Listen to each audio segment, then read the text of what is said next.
આજે દહીં બહુ મસ્ત જામ્યું છે. આનું કાંઈક તો બનાવવું પડે. દહીં જામ્યું છે અને મેંગોની સિઝન પણ છે.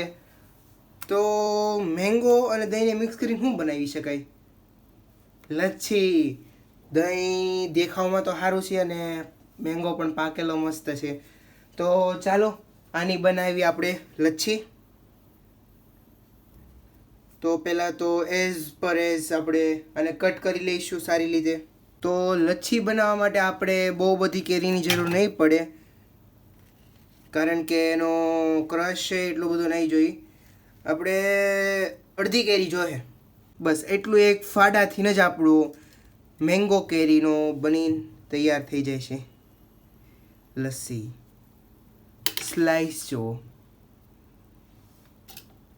હવે આપણા મેંગોના ટુકડાને આપણે આમાં કાઢી લઈશું આપણે એક વાસણમાં.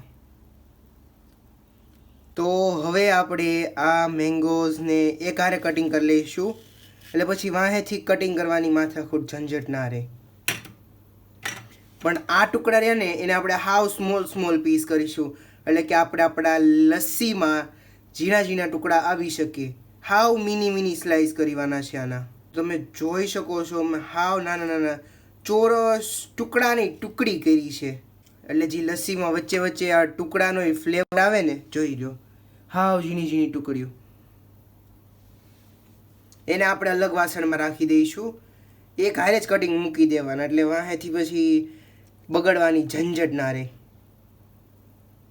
તો અહીંયા આપણા ટુકડા મસ્ત રીતે કટ થઈ ગયા છે.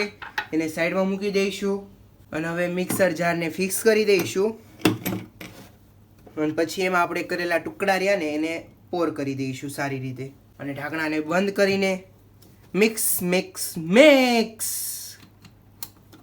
શરૂ કરવાનું રહી ગયું. હું શરૂ કરી નાખું. શરૂ થઈ ગયું. મિક્સ. આ શું ન થયું? થઈ ગયું. તો હવે આપણા ટુકડા લગભગ થઈ ગયા છે, જોઈ લઈએ. ગ્રાઇન્ડ સારી રીતે આની પેસ્ટ બની ગઈ છે. તો હવે આને મિક્સરને આપણે બંધ કરીને સાઈડમાં મૂકી દઈશું, અને મિક્સરને પણ સાઈડમાં મૂકી દઈશું. મિક્સર જારને સાઈડમાં મૂકી દેવું, આને સાઈડમાં મૂકી દઈશું. એક વસ્તુ કહેતા ભૂલાઈ ગઈ, પાછું ખમો મિક્સર મૂકી દો. આપણે પાછું મિક્સર ફિક્સ કરી દેવી, પાછું ખોલી નાખવી. ખમો. તમારું દહીં જેટલું ખાટું હોય ને એટલે તમે એ હિસાબે તમે આમાં ખાંડ નાખી શકો છો. અમારું દહીં બહુ ખાટું નથી, એટલે હું આમાં 3 ટેબલ સ્પૂન ખાંડની નાખી દઉં છું.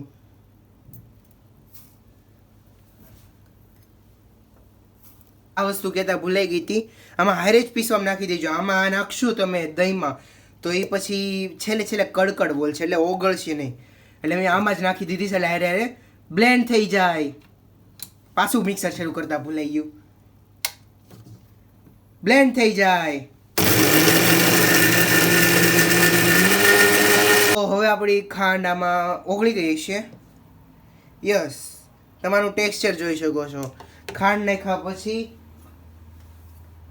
સાવ સ્મૂથ સ્લરી થઈ ગઈ છે, સ્મૂથનેસ ઉપર. તો આપણે આને મૂકી દઈશું સાઈડમાં. તો હવે આપણે આપણા દહીંનું કટોરું આગળ લઈશું, નિરાયતે મૂકશું, અને હવે એમાં આપણે આપણા આ ગ્રાઇન્ડ કરેલી પેસ્ટ આપણે અડધા મેંગોની કરી હતી બધી આપણે આમાં સારી રીતે મિક્સ કરી દઈશું. અને જ્યાં લગીને લચ્છીને આવા યંત્રથી ન ફેટવામાં આવે ને એને લચ્છી ના કહેવાય. તો આપણે આમાં પોર કરીને વલોણાની માફક આપણે ફેરવવાનું શરૂ કરી દઈશું.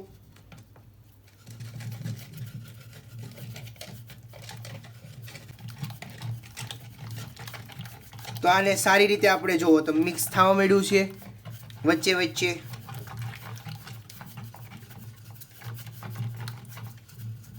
તો આવી રીતે આપણે આપણા આખા દહીંને ફેટી લઈએ. તો હવે આપણે આમાં ઠંડુ કરવા માટે બરફ ઉમેરી દઈશું, એટલે આનો ઠંડુ આપણે લચ્છી ગમે તેને સર્વ કરી શકીએ. આપણી લસ્સી જુઓ તમે ફેટાઈ ગઈ છે મસ્ત રીતે. અને હવે આપણે આવી રીતે એને મસ્ત રીતે મિક્સ કરીને ઠંડી સ્મૂથ લચ્છી બનાવી નાખવાની છીએ.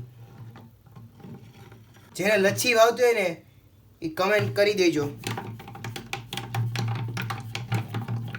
અને વલોણાથી ફેરવેલી લચ્છી હોય ને એનો ટેસ્ટ અલગ આવે, બ્લેન્ડર જેવો ન આવે. અને કન્ટિન્યુઅસલી સ્મૂથ કરવા માટે આવી રીતે સતત મિક્સ કરતી રહેવી પડે અને આનો કલર, ટેક્સચર બધો લચ્છી જેવો લાગવો જોઈએ.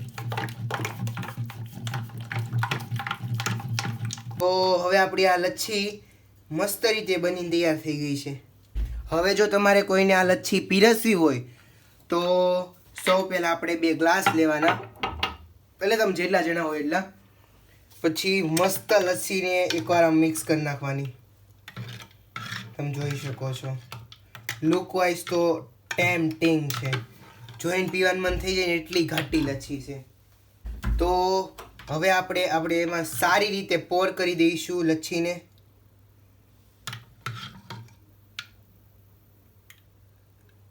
ઠંડી લચ્છી છે આપણી.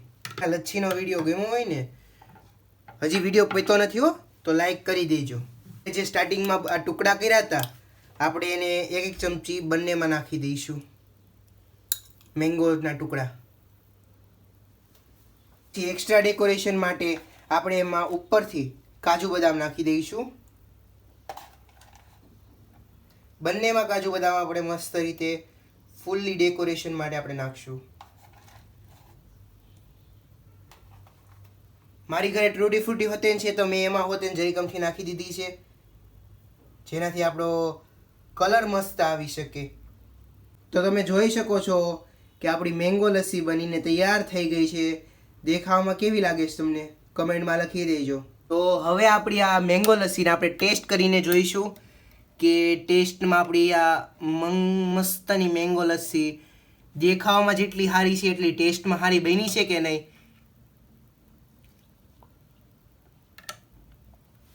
એક નંબર.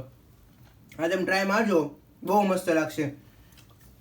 આમાં ટુકડા નાખ્યા છે ને એનો મસ્ત ફ્લેવર આવે છે અને આપણે જે પેસ્ટ બનાવી હતી ને એટલે મેંગોનો ફ્લેવર પણ મસ્ત આવે છે આમાં. તમે આ ડેફિનેટલી ટ્રાય કરી શકો છો. જોઈ શકો છો કેટલી થીક છે આપણી આ. તો આ વિડીયો તમને ગમ્યો હોય તો લાઈક કરી દેજો, શેર કરી દેજો અને સબસ્ક્રાઈબ કરી દેજો. તો મળવી આવા જ નવા વિડીયો સાથે. Bye bye.